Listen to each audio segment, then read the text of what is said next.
Hofnuus vanaand, die presidentsie kap terug teen die Amerikaanse president Donald Trump se sosiale media plasings dat Suid-Afrika nie na die FSA se G20 beraad genooi gaan word nie. Lede van die ad hoc komitee het voortgegaan om die sakeman Vusimusi Katmatlala se getuienis te toets tydens sy verskyning in die Gosimapuri korrektiewe sentrum in Pretoria. En Springbok afrigter Rassie Erasmus kies 'n ervare 23-tal vir Saterdag se toetswedstryd teen Wallis.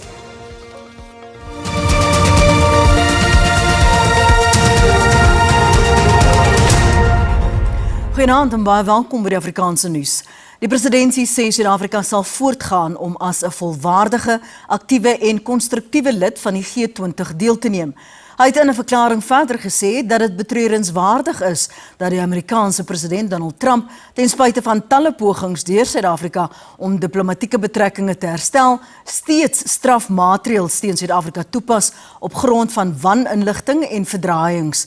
Dit volg nadat Trump op sy sosiale media netwerk geskryf het dat Suid-Afrika nie genooi gaan word na die beraad volgende jaar in Miami, Florida nie. Hy voer aan dat die stap genoop word deur die regering se versuim om aandag te skenk aan sogenaamde menseregte skendings teen Afrikaners. Volgens Trump het Suid-Afrika aan die wêreld bewys dat hy 'n land is wat nie lidmaatskap van enige groep soos die G20 verdien nie. Hy sê Suid-Afrika het geweier om die G20 presidentsie amptelik in Nasrek te oorhandig aan 'n senior verteenwoordiger van die Amerikaanse ambassade. Suid-Afrika het aangevoer dat G20 oorhandiging aan 'n junior diplomaat protokol sou skend. Trump het ook die hoofstroom media, insluitend die New York Times, gestream omdat daar nie berig word oor die sogenaamde wit volksmoord in Suid-Afrika nie. The United States was expected to participate in all meetings of the G20 during South Africa's presidency and elected not to attend. South Africa is a member of the G20 in its own name and right. Its G20 membership is at the behest of all other members. South Africa is also a sovereign, constitutional democratic country and does not appreciate insults. Suid-Afrika is sedert 1999 'n G20 lid en die groep het nie 'n meganisme om 'n lid te belet om die jaarlikse beraad by te woon nie. Slegs nie lidlande wat die beraad as gaste bywoon, kan bywoning daarvan belet word deur die beraadsgasheer. What Donald Trump is doing is kind of counterproductive to the United States' own global image. This is an image that has been painstakingly built for more than 3/4 of a century since the end of the Second World War and the beginning of the United Nations. And then when it comes to explaining really what has been happening towards South Africa, you realize that it is towards Donald Trump's own personal interest rather than the interest of the United States because of people that have funded his re-election last year. You saw the great turnout, and so I'm confident that this will be resolved. You know, Trump is the bad guy in the room. Cyril Ramaphosa is the good guy, and I think that he's got the sympathy of the other members of the G20. Trump het in sy boodskap ook gesê dat alle hulp aan Suid-Afrika opgehef gaan word. Die hulp is egter reeds in Februarie opgehef. Die omstrede sakeman en poging tot moordverdagte, Vusimusi Katmatlala, moes vandag rondspring soos 'n kat op 'n warm dak om op die stortvloed vla en aantuigings van die parlementêre ad hoc komitee te reageer. Die vrou het sy hele misdaadloopbaan oor die afgelope 25 jaar blootgelê, van 'n beweerde dief wat eiendom uit huise en voertuie gesteel het, tot 'n beweerde infiltrasie van die polisie se hoogste gestoeltes om regeringstenders van miljoene rand te bekom. Veral die DA, EFF en Action SA se LPs Glynis Breitenbach, Julius Malema en Darlene James het die krane behoorlik oopgedraai om te verseker dat elke woord van die beweerde leier van die sogenaamde Groot 5 kartel geweeg en bevraagteken word. Breitenbach se eerste vraag het uitgewys hoe Matlala van 2000 tot 2018 vir 'n string misdade in hegtenis geneem en aangekla is. Net in een geval is hy skuldig bevind en 4 jaar tronk toegestuur. In al die ander sake is die aanklagte teruggetrek. Dit sluit in aanklagte van poging tot moord, transitoeroof, aanranding en huisbraak. How is it that you were everything was withdrawn or you were acquitted? Was I supposed to be convicted? Well, if you were guilty, yes. Yes, if I was guilty. Yes. Yes. So you're saying you weren't? That's why they were withdrawn. All of those? Yes. I see. You know, I've been a prosecutor for 26 years. I've been in Parliament for 14 years. And I don't have any generals in the police on speed dial. Yet you have an entire list full of them. How does that happen? Some of them was because of the contact that I was having with them. Yeah, and the rest? It's people that I know. You just know them. Yes. Breitenbach het Matlala se noue bande met hoërs in die polisiediens en kwessies soos die registrasie van sy veiligheidsmaatskappy terwyl hy 'n veroordeelde misdadiger was en die tender van 360 miljoen rand wat hy gekry het om gesondheidsdienste aan die polisie te lewer in diepte bevraagteken. The tender that you got from the South African Police Service was for the supply of which services exactly? With the SAPS, it was medical assessment Of whom? of the SAPS officials. You weren't a director of the holding company, is that correct? That's what you said yesterday. Yes. Did you disclose that to the police when you applied for the tender? No. So would you agree that just on the face of it, and I haven't had time to go through all the documents, but on the face of it, that really closely resembles fronting? Maar dit was Breitenbach se vraag oor sy verhouding met die oud-polisieminister Bekkie Cele en Matlala se definisie van omkopery wat die wenkbroue laat lig het. Matlala het gister beweer dat Cele hom 1 miljoen rand gevra het en dat hy hom 500 000 rand in 2 paemente gegee het. The 500,000 rand you say was because Cele asked for it, and it was in return for him having facilitated getting rid of the difficulties that you were having. So getting rid of the harassment and sorting out your problems that you were having with the police. Is that correct? Did I understand you correctly? I said to you that after he helped me, he said to me, I must give him money because he also helped me. I didn't say I gave him money because of he helped me. It's the other way around. No. I accept that's what you say. But you asked him for assistance, he gave it, and then he asked for money. Yes, that's true. In return for that assistance. Yes, that's true. So what do you think a bribe is? A bribe. Yes. I know what a bribe is. Tell me what you think a bribe is. A bribe is to Yes, tell me how a bribe works. Is to give someone money in exchange for a favor. Yes. Isn't that what you did? No, it's not what I did. Did you not give Taylor $500,000 in exchange for a favor? Breitenbach het nie doekies omgedraai oor wat sy van Matlala dink toe sy haar getuienis afgesluit het nie. In my view, Mr. Matlala, you're not a businessman.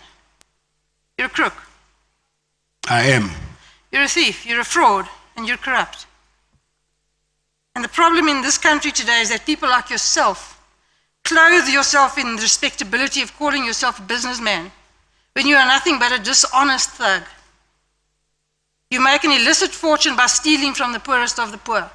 Ander partye se LP soos Action SA se Dereline James het ook nie die geleentheid laat verbygaan om hom uit te vra oor ander beweringe van omkopery nie.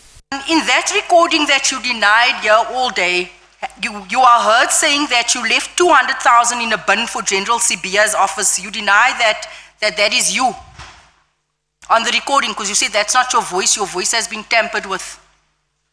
Yes, it's not my voice. It's not your voice, so you didn't leave 200,000 for Sibiya. No. Jy en Sibiya het niks te doen vandag nie. Matlala sluit vandag sy getuienis af. Intussen het die nasionale vergadering 'n tweede verlenging van die sperdatum vir die ad hoc komitee tot 20 Februarie goedgekeur.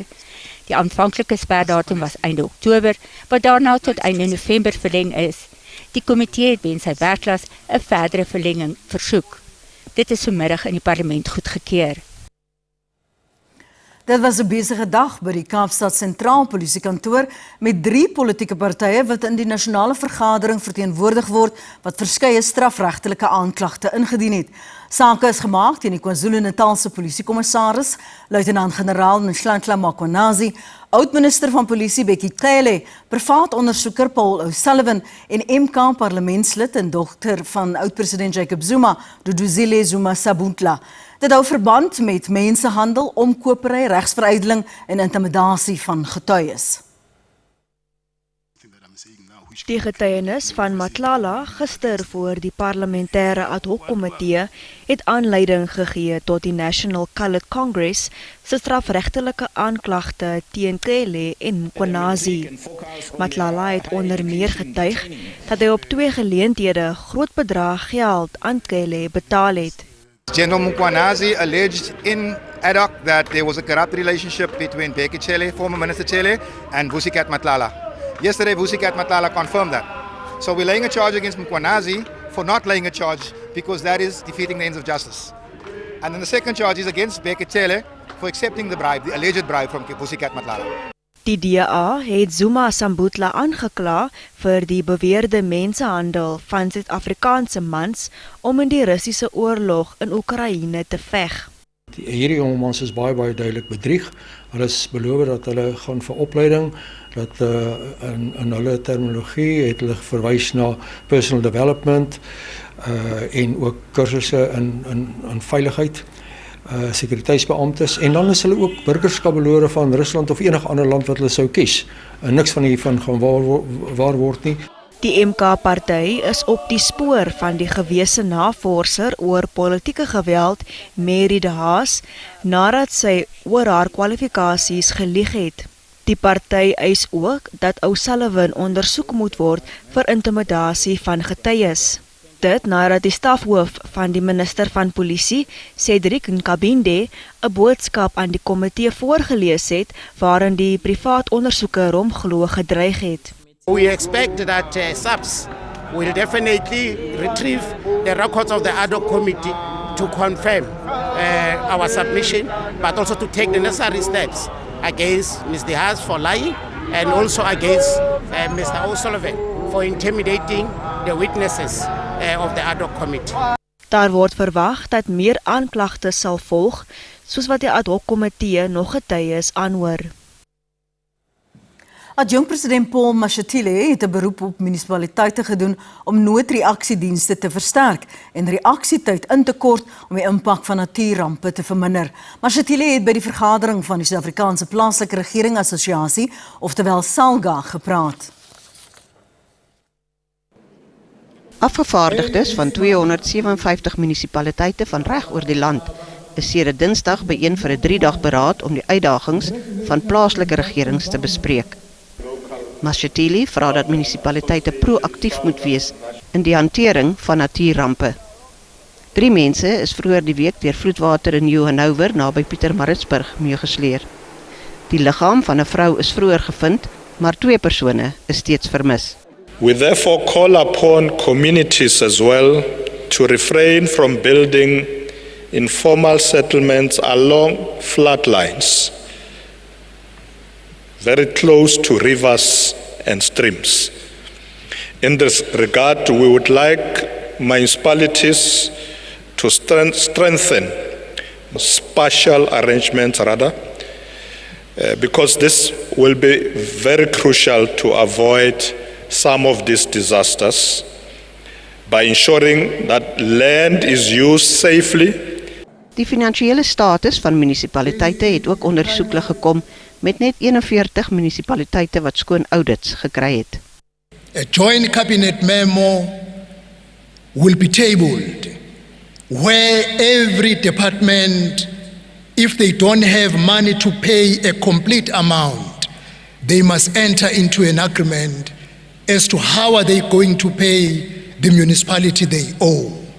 If Treasury is able to withhold money from municipalities, equally, Treasury will have to be able to take money from departments and redirect it to municipalities they owe.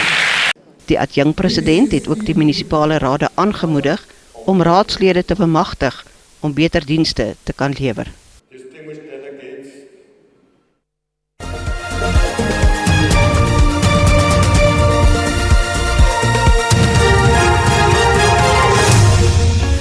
Die dodetal in die reuse brand by 'n woonstelgebou in Hong Kong het tot 65 mense gestyg met bykans 300 wat nog vermis word. Daar word vermoed dat die brand deur die nalatigheid van 'n konstruksiemaatskappy veroorsaak is wat glo onveilige boumateriaal gebruik het. Reddingswerkers het vir 'n dag lank teen die intense hitte en digte rookwalms geveg om die brand onder beheer te bring. Die brand word beskryf as die dodelikste in 77 jaar. Inwoners van die boonste vloere was veral vasgekeer. In Hawaii in die VSA het lava gevloei uit die Kailua-vulkaan, een van die wêreld se aktiefste vulkane. Beeldmateriaal wat deur die Amerikaanse Agentskap vir Geologiese Opname verskaf is, toon volgehoue lavafonteine wat ongeveer 120 meter hoog uitspoel. Dit is die 37ste keer dat die vulkaan uitgebars het sedert Desember 2024. Net hierna gaan ons voort met al die belangrikste nuus van die dag. Bly by ons.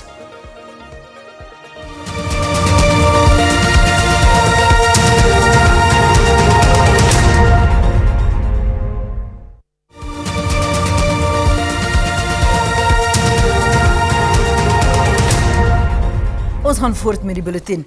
'n Gedenkdiens is in George in die Weskaap gehou vir diegene wat gesterf het aan die hand van geslagsgebaseerde geweld. Honderde gemeenskapslede het in Syferfontein naby Pakkelsdorp bymekaar gekom vir 'n gedenkdiens aan die slagoffers en steun te betoon aan die betrokke families. Dit was ook 'n geleentheid om bewustheid te skep, genesing aan te moedig en om groter optrede teen GBG te eis.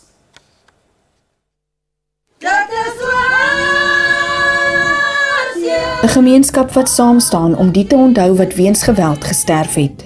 Onder leiding van 'n organisasie sonder winsbejag wat berading en ondersteuning aan honderde vroue, kinders en mans gebied het. Kersse is ook vir die slagoffers aangesteek. Die organisasie sê GBG is meer as net 'n pandemie. Jare gelede het ons kersse gelig vir families wat gesterf het en ons kos dit op tafels, ons kon dit pak op tafels. Maar ons kon nie hierdie jaar nie. Ons moes letterlik 1 kers gevat het per provinsie. En as ons werklik waar kon kersse gepak het, ons kan rugbyvelde gebruik om kersse neer te sit. Ek glo nie eens 1 rugbyveld sal genoeg is om kersse neer te sit wat victims wat verteenwoordig nie. Vroeër die maand het 'n man van George lewenslange vonnis ontvang vir die moord op sy vrou. In 2022 het Rodney Witbooi sy vrou Sunay met 'n panga doodgeslaan. Dit nadat sy vir hom gesê het sy soek 'n egskeiding. 'n Familielid van Sunay wat self 'n slagoffer van GBG is, het 'n emosionele beroep gedoen dat meer gedoen moet word om vroue en kinders te beskerm. It's a plea for justice. It's a plea for the government to take the women seriously because the children are our future. They need to be protected. And I do believe it's a cry out for police, for people to unite all around the world to stop this of gender-based violence. God Cares International het 'n beroep op gemeenskappe gedoen om meer te doen om hulle vroue en kinders teen oortreders te beskerm. Tanya Krause, SAK nuus, George in die Weskaap.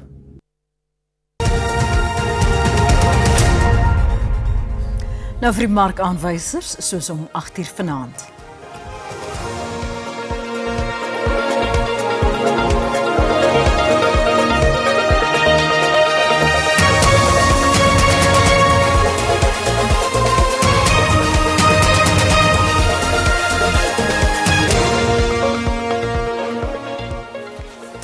Meer nuus oor die Blitsbokke en natuurlik daardie groot wedstryd die naweek. Bly by ons.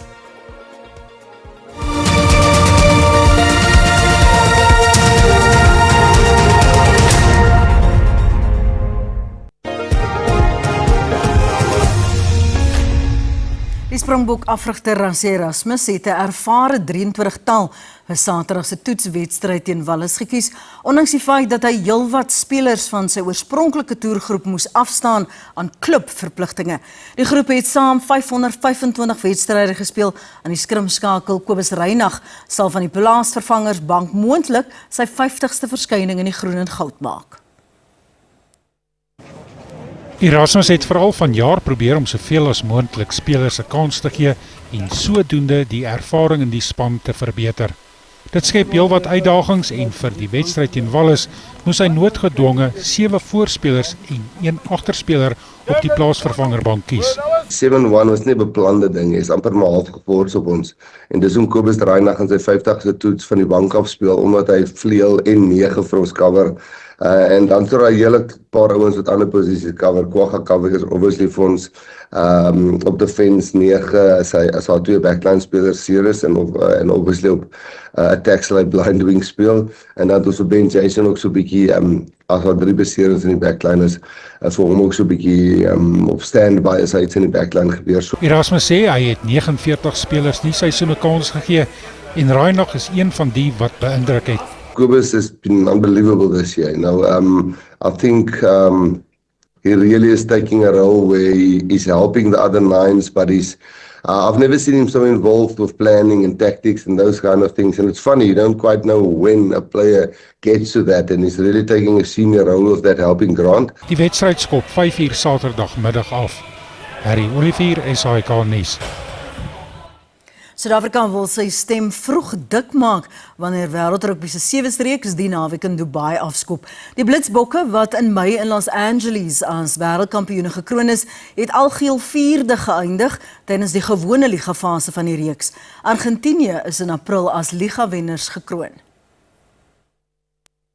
Die Suid-Afrikaners het 7 van die laaste 9 toernooie in Dubai gewen en wil Fiji as verdedigende kampioene onttroon.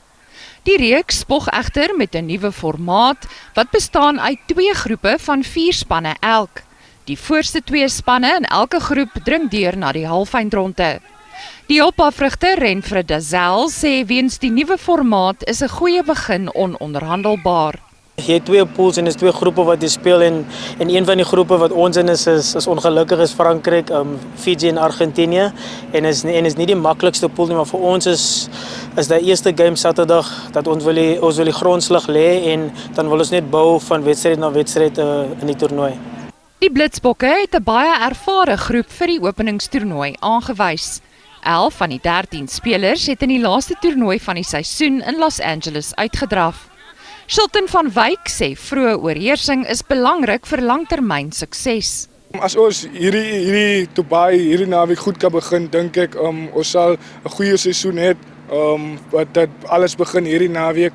En ons het onsself gesê ons wil hierdie season dominate op die circuit en ons wil vir Dubai en Cape Town ons wil dit back-to-back vat. Die Blitse sal hul Dubai veldtog Saterdagoggend om 12:30 teen Frankryk afskop, gevolg deur Fiji om 2:15 en Argentinië om 6:30. Liesel Olivier, SAK nuus. Baie rugby om na uit te sien. Dankie vir die saamkyk vanaand. Ons wens jou 'n mooi aand verder. Mooi bly.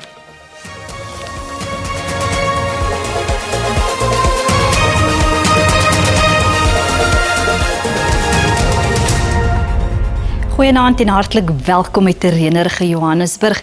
Ons kyk nou na ons weervooruitsigte. Ons sien vir vannag word reën verwag oor groot dele van die land. 'n 80% kans vir reën in dele van Limpopo en dan ook in die sentrale gedeeltes van die land. Vir môre verspreide buie en donderbuie oor groot dele van die land. Ons sien miskolle môreoggend ook in dele van KwaZulu-Natal.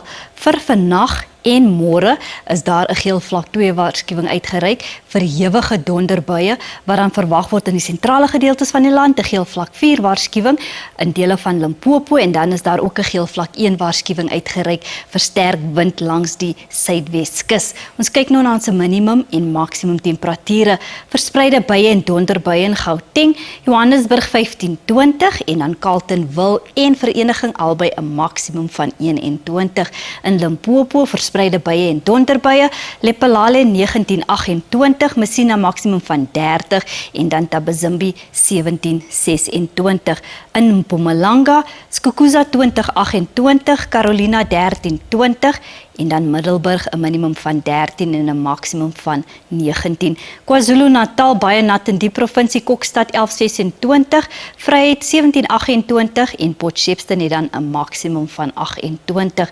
In die Oos-Kaap Kumane 13-29, Gqeberha 20-28 en dan Mthatha 14:29. In die Wes-Kaap, Beaufort Wes 'n maksimum van 34, Oudtshoorn 17:37 en dan Kaapstad 17:25. In die Noord-Kaap, sonnig in Calvinia met 'n maksimum van 30, Kimberley 16:26 en dan Sutherland 'n minimum van 12 en 'n maksimum van 28. Verspreide buie en donderbuie in Vrystaat, Frankfurt 13:25 en dan Bloemfontein het 'n maksimum van 25. Ten slotte Noordwes, ons sien reën word ook verwag in die provinsie, Mahikeng 16:27 en Taung 'n maksimum van 28. Dit is dan al van my en die weerdiens, 'n rustige warme aand verder.